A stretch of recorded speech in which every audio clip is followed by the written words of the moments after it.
നമസ്കാരം. മലയാളി വാർത്ത ഇൻസൈഡിലേക്ക് സ്വാഗതം. ഇന്ത്യയുടെ മോസ്റ്റ് വാണ്ടഡ് ലിസ്റ്റിലെ ഭീകരൻ സർഫറാസിനെ ലാഹോറിൽ കയറി തീർത്തതിന്റെ ഞെട്ടലിലാണ് പാക് പട്ടാളം. ലാഹോറിൽ മാത്രമല്ല, പാകിസ്ഥാന്റെ മുക്കിലും മൂലയിലും വരെ അജിത് ഡോവലിന്റെ ചാരന്മാർ ഇറങ്ങിയിട്ടുണ്ടെന്ന ഭീതിയിൽ അരിച്ചു പെറുക്കുകയാണ് പാകിസ്ഥാൻ പട്ടാളം. പാക് മണ്ണിന്റെ മാപ്പ് അരച്ചു കലക്കി കുടിച്ചവനാണ് ഡോവൽ.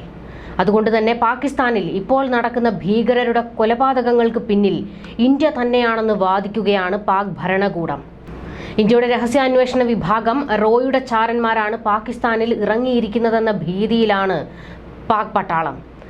ആ അജ്ഞാതൻ ആരാണ്? അല്ലെങ്കിൽ ഒരു കൂട്ടം അജ്ഞാതർ. അത് കണ്ടെത്താതെ ഉറക്കമില്ലെന്ന് പാക് ഭരണകൂടം.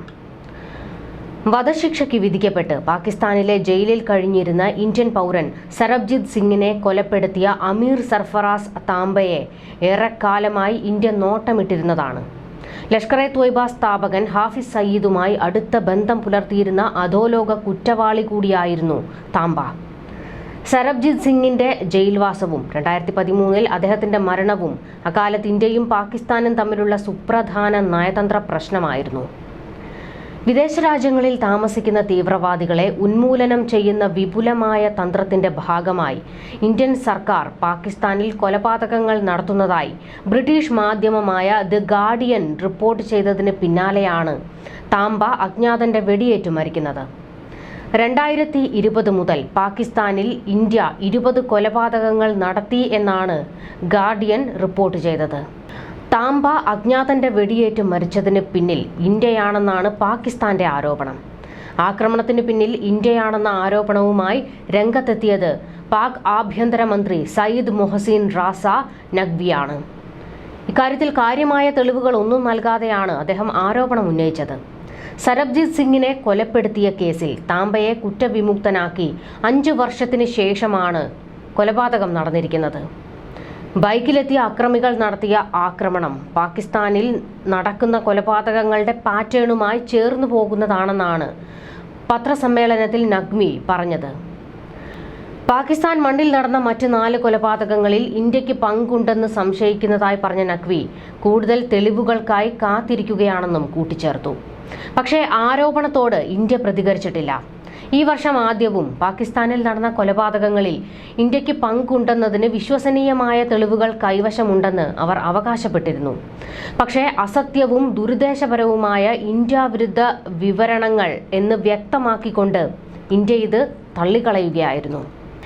ഇന്ത്യൻ സർക്കാർ പാകിസ്ഥാനിൽ കൊലപാതകങ്ങൾ നടത്തുന്നതായുള്ള റിപ്പോർട്ട് ബ്രിട്ടീഷ് മാധ്യമമായ ദ ഗാർഡിയൻ ഏപ്രിൽ 5 പ്രസിദ്ധീകരിക്കുന്നത്.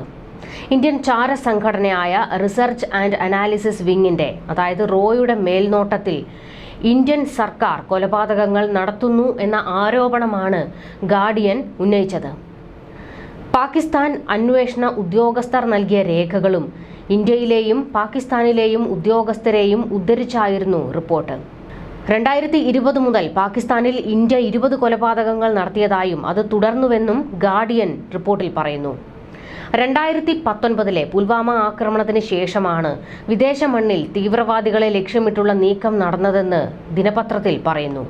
പുൽവാമയ്ക്ക് ശേഷം ആക്രമണം നടത്താനോ എന്തെങ്കിലും അസ്വസ്ഥതകൾ സൃഷ്ടിക്കാനോ കഴിയുന്നതിന് മുൻപ് രാജ്യത്തിന് പുറത്തുള്ള സംഘങ്ങളെ ലക്ഷ്യം വയ്ക്കുന്ന തരത്തിൽ സമീപനം മാറി.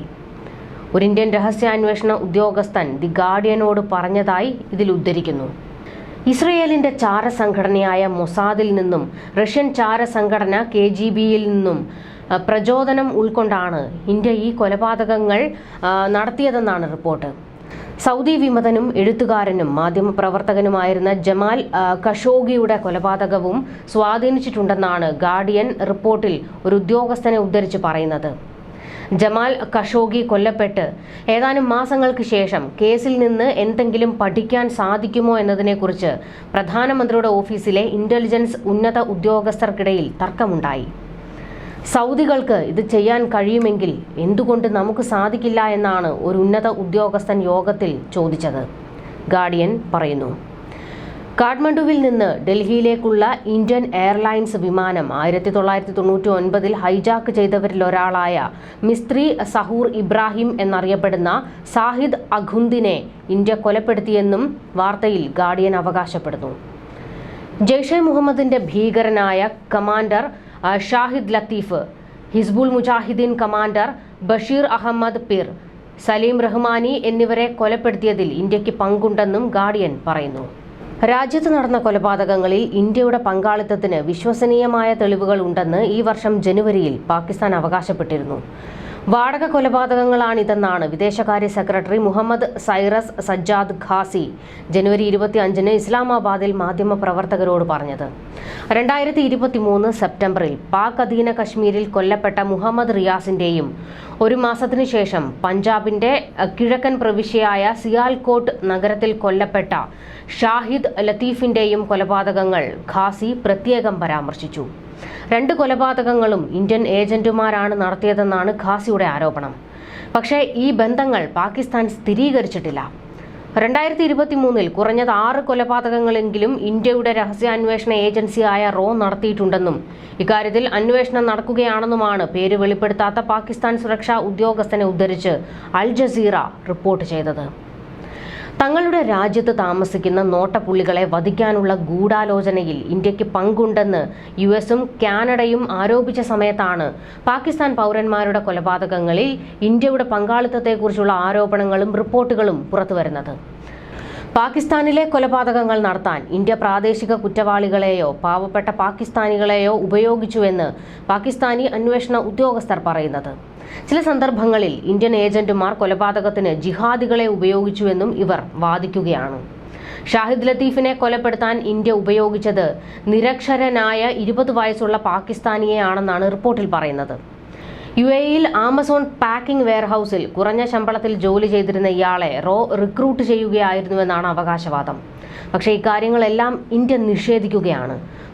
കൊലപാതകങ്ങളിലൊന്നും തങ്ങൾക്ക് പങ്കില്ലെന്നാണ് ഇന്ത്യ ആവർത്തിച്ച് പറയുന്നത്.